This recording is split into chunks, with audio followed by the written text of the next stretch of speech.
One of my favourite movies since I saw this in the cinema way back in 1992 has always been Army of Darkness, a completely bizarro sequel to what I deem as an absolute fantastic movie, Evil Dead 2. This one leans definitely more into comedy, and I think it's more rewatchable and more easy to watch and just comforting because of that. Alright, you primitive screwheads, listen up. Sam Raimi here, of course, puts Ash through a whole host of ridiculous scenarios, but it's a homage to the Ray Harryhausen films, an homage to 50s kind of medieval epics. It has all these, but imbued with Raimi's sense of humour, with his sense of ridiculousness, and with some of the most immensely cheesy yet applause-worthy lines I think I've seen in a... Give me some sugar, baby. I mean, I love Army of Darkness. It is most definitely a comfort watch. When we last left Ash in Evil Dead 2, he was sucked through a vortex and threw back into a medieval world. We jump to 1982 when this was released, and we find Ash captured by King Arthur. Taken to his castle, understands that there is a deadite plague put upon their lands. He has to quest for a book, bring it back, and they will send him back home. Of course, Ash being Ash, there's a sense of incompetence about the man, where a sense of bravado and overconfidence that leads to the fact that he is going to do something because he just hasn't listened properly.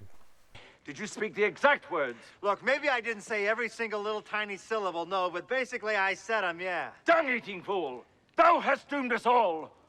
And when he unleashes even more evil upon the lands, it's up to him to try and help these medieval folk fight back against a horde of deadite creatures. And it's so much fun. The various different sequences that it has, from the moment in the pit at the start to the sheer rage that Ash has after that on his quest to the book, his battle against himself and his inner demons, or little Ashes, from splitting himself into two, to the return to the castle, to the training montage. Everything is so lavishly done and delivered with this sense of over-the-top style, an over-the-top ramping of speed, of angles, of moving that camera, of whip zooms. It just does all these things that should be jarring, but somehow just make it more cartoony and fun to watch.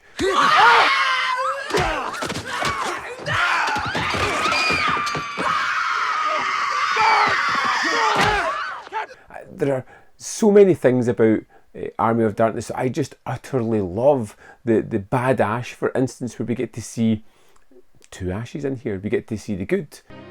I ain't that good. And the bad. I'm bad, Ash. And they're both incredibly fun performances. Bruce Campbell having a whale of a time being the bad guy, getting to wear that makeup. When we get to the sort of puppeteering sequences or the Ray Harryhausen moments where we have skeletons fighting, it is like a love letter to those films. It is unusual. It's a little bit janky. It doesn't look great, but it's not supposed to be. It's supposed to be like a warm blanket, a comforting moment within this fun horror movie that leans more towards comedy than actual horror. Bruce Campbell delivers what I think is the most complete version of Ash yet. He is our chiselled, heroic character, questing for good, fighting against evil, but kind of bumbling along as well, and showing that the character faults are there as well. When he's talking to his love interest, he kind of says, you know, it was just pillow talk, I wasn't serious. He tries to back out of situations. He tries to run away. He's not the complete hero.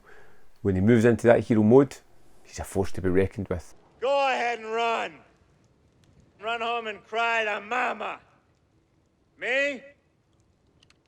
I'm through running.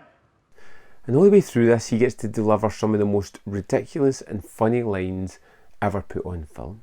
Each one of them is so cheesy, so unusual, and just giggle inducing that I can't help but love it every time he says it.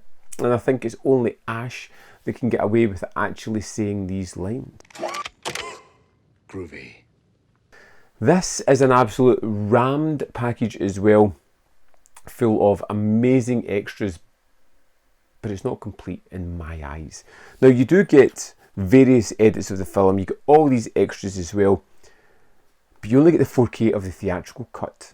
And my preferred cut of this movie has always been the director's cut. I prefer the ending, I prefer some of the line readings throughout it. They're just slightly tweaked, and in my eyes just a little bit better, and it's a little bit longer. And although that's from a 4K scan, and it looks great, that on 4K disc would have just made this the last version of Army of Darkness I would ever have to have bought. Great release. Absolutely phenomenal movie. If you haven't experienced the Evil Dead trilogy, the original films, you need to get onto it. They are something very special, very different. I love them. I hope you love them as well. I'd love to know your thoughts on Army of Darkness, whether you like that tone that it goes for, whether you wish it stayed to more straight horror like it did in the second one, where that was definitely more horror than comedy. This is definitely more comedy than horror. Let me know which one you preferred, if you have to choose. You don't have to. You can love equally, both of them equally as much. Let me know your thoughts in the comment box below, and when you're down there, hit the thumbs up because it really helps these videos. In the description box are links to the Patreon, the membership program, manvfilm.com always, in which you can support me, which is greatly appreciated. Thanks for watching, and I'll see you next time.